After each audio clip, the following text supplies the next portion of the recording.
Well, latecomer Michael Bloomberg shaking up the 2020 race less than 1 month from the Iowa caucus. This new poll shows the billionaire skyrocketing to third place alongside Elizabeth Warren and ahead of other favorites like Pete Buttigieg.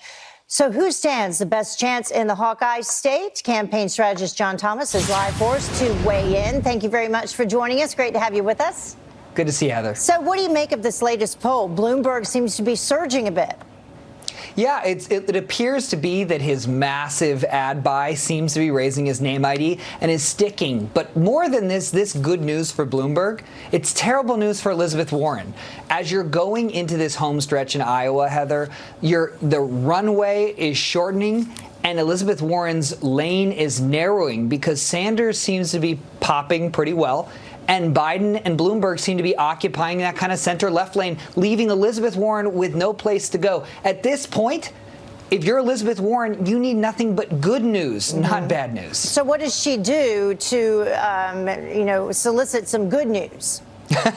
Well, there's not a lot. If I were giving her some free advice, what I'd be telling her is, look, you got outraised this last quarter, so you don't have the most money. But what you do have is a great organization on the ground. Try to come in as close to a first place in Iowa as you can. Regroup in New Hampshire and see what happens. Sanders or whoever is the front runner above her might just get what they call the front runner treatment, get pummeled a couple points down, and she could pop through. But I got to tell you, Heather, it's looking tough right now for Elizabeth Warren. I wanted to ask you that, though. Is Iowa still that significant?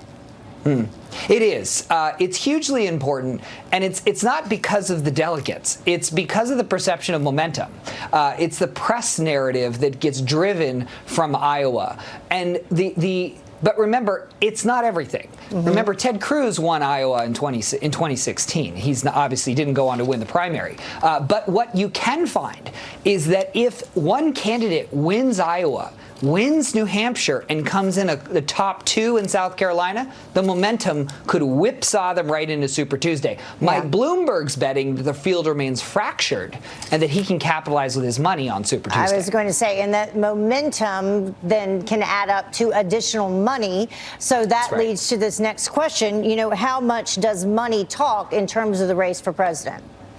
It's a huge deal because to fight a multi-state or national war is massively expensive. Remember, voters in general are starved for new information because a lot of these candidates running, voters just simply don't know who they are and what they stand for. So you've got to have enough. But I would caution people that money isn't everything. Just ask Jeb Bush with his $150 million super PAC in 2016, how that went for him, right? You've got to have a couple things, Heather. One, you got to have the money. And two, you've got to have a message that you can deliver with credibility to something that voters actually care about. The problem a lot of these liberals have that are running is they're talking about existential threats of climate change and who's more woke. And that's not resonant with the general electorate. So I don't care how much money they spend, they're not going to beat Donald Trump unless they come up with a message voters actually care about. And perhaps a message other than just running to beat Donald Trump, which is what the person's second in terms of ad spending so far. Look at this. We have $124 million for Bloomberg,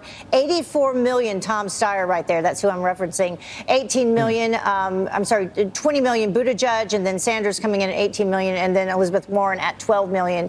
This, of course, the amount of money that they're spending on ads. But then let's take a look at this, and I'll get you to respond to both things. Fourth quarter fundraising numbers. $34.5 million, Bernie Sanders. That's a huge number. And then jump down there to Elizabeth Warren, who actually lowered her expectations from $24 million to about $21 million to be expected to be raised in the fourth quarter. Yeah, look, Elizabeth Warren still raised a lot of money. It's never good to underwhelm expectations. The problem Elizabeth Warren has here is that she needed to outperform the money game because she has to reverse her polling numbers. And one of the ways you do that is by running more advertisements, both on the positive and negative ledger. So if she's underperforming, she doesn't have the resources to flip the script and change the polling numbers. It's so unfortunate, though, that you have to spend that amount of money. I mean, it really just is. And that the more money you have, the better you can do. John, thank you so much for joining us. Thanks. We'll be right back.